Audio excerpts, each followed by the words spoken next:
Papo Literário. Apoio cultural Júlia Dumont. Moda, festa e casual.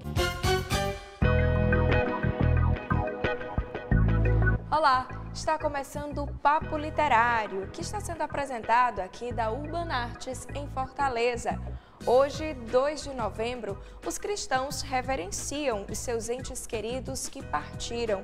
E o Papo Literário mostra como o tema é abordado nos livros. Veja o que teremos mais nesta edição. Você vai conhecer a biblioteca particular do reitor da UES, Jackson Sampaio, com 4.000 livros.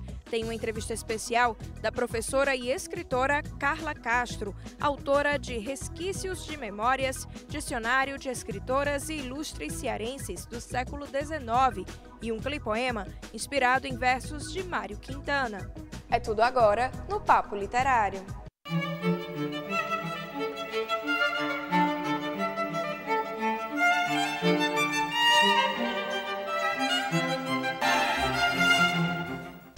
Nós estamos em uma galeria bem diferente, que reúne mais de 100.000 trabalhos de 7.000 artistas espalhados no mundo todo, como esta caveira aqui, pintada em um tecido pela artista Dada 22, do leste da Europa. E já que estamos falando nesse tema, né, caveira, morte, olha só, cada povo encara de uma forma bem diferente esse assunto. Em países como o México, por exemplo, ela é festejada. Em outros, como o nosso, causa muito luto e sofrimento. Vários livros abordam o tema da finitude sob os mais diversos aspectos. Hoje, Dia dos Finados, vamos mostrar algumas dessas obras-primas literárias. Confira! A morte tem sido tema de livros de grandes escritores, resultando em verdadeiras obras-primas. O russo Leon Tolstói escreveu a genial novela A Morte de Ivan Ilitch, que já no primeiro capítulo mostra amigos falando do falecimento do colega de trabalho, o juiz Ivan Ilitch, como algo banal e discutindo quem vai ficar no cargo ou questões de herança. Ivan se achava alguém especial, em privilegiadas condições financeiras, até que uma doença mortal o fez conhecer a fragilidade da vida e das relações pessoais. Outro russo, Fyodor Dostoiévski, escreveu o universal Crime e Castigo. A obra conta a história do estudante Rodion Romanovich Raskolnikov, que de repente se torna um assassino matando uma velha agiota a golpes de machado e procura se convencer de que não é tão errado matar uma pessoa tão maldosa.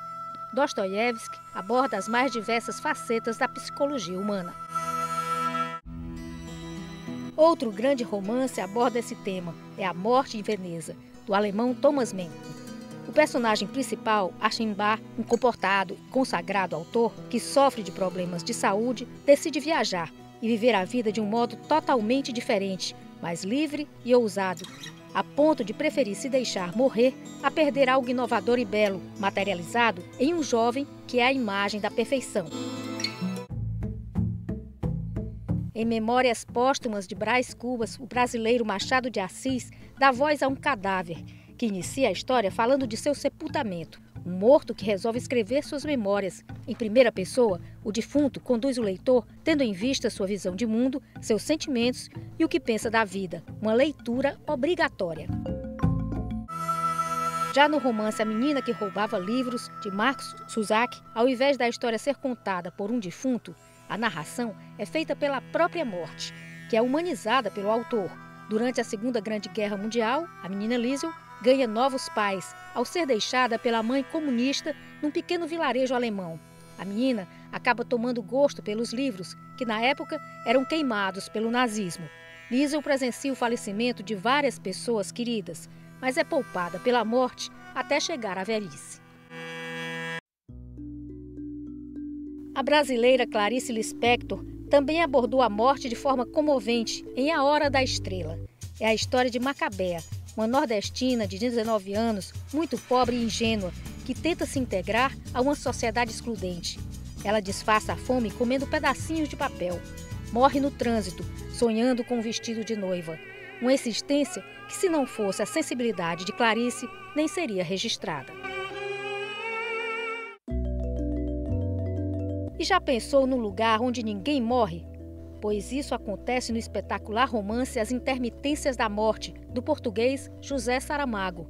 No primeiro dia de Ano Novo, ninguém mais morre de acidente ou morte natural nesse país. A partir disso, o caos toma conta do lugar, hospitais cheios, asilos lotados e as famílias sem saber o que fazer com pessoas decrépitas e sofrendo.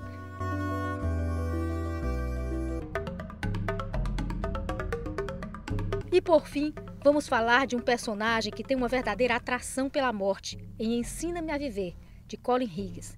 Um jovem de 20 anos, Harold Chase, que mora com a mãe milionária. Ele vive encenando sua própria morte. O passatempo preferido é frequentar funerais. E num desses eventos, conhece Maud, de 79 anos, apaixonada pela vida, que consegue transformar o jovem.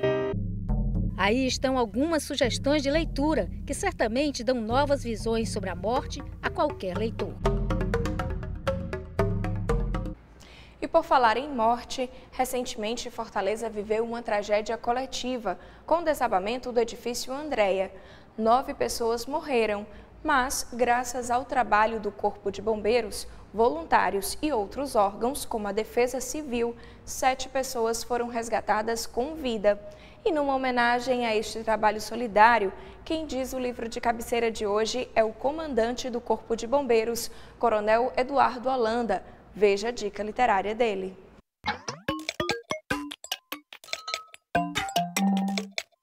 Nesse momento eu estou lendo uma autobiografia do Elon Musk, né? Na verdade eu acho que ele é de origem sul-africana e é um visionário no seguinte sentido: ele ficou bilionário no Vale do Silício, na Califórnia, já foi dono do PayPal, de várias startups naquela área, e hoje ele trabalha em 2 projetos. Ele tem uma empresa chamada SpaceX, que faz foguetes. Ele hoje concorre com a NASA, né, para mandar satélites para ficar na órbita terrestre, e ele também é o dono da Tesla, que faz carros elétricos.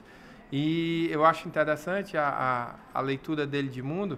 Ele não trabalha para ganhar dinheiro, ele trabalha para mudar o mundo, né? E então ele tem um projeto ambicioso, porque ele acredita que um dia a Terra vai se findar nos seus recursos. Ele quer mandar o homem, ele quer disponibilizar que o homem possa morar em Marte, e para isso que ele tem essa companhia de foguetes.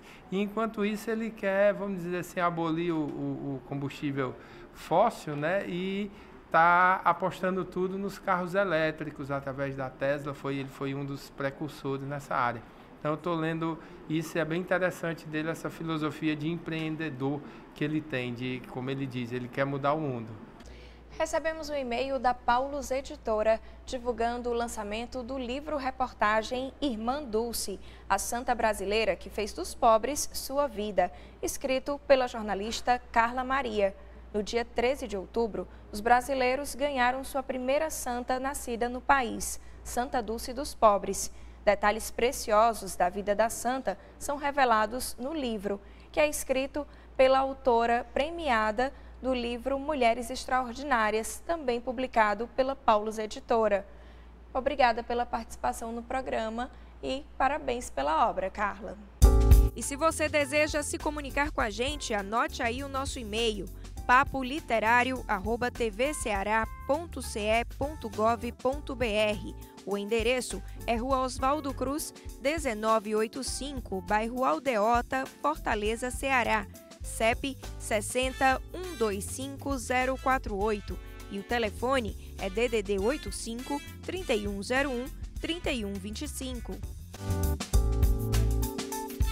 Após o intervalo, você assiste a uma entrevista especial com a professora e escritora Carla Castro, autora de Resquícios de Memórias, Dicionário de Escritoras e Ilustres Cearenses do século XIX.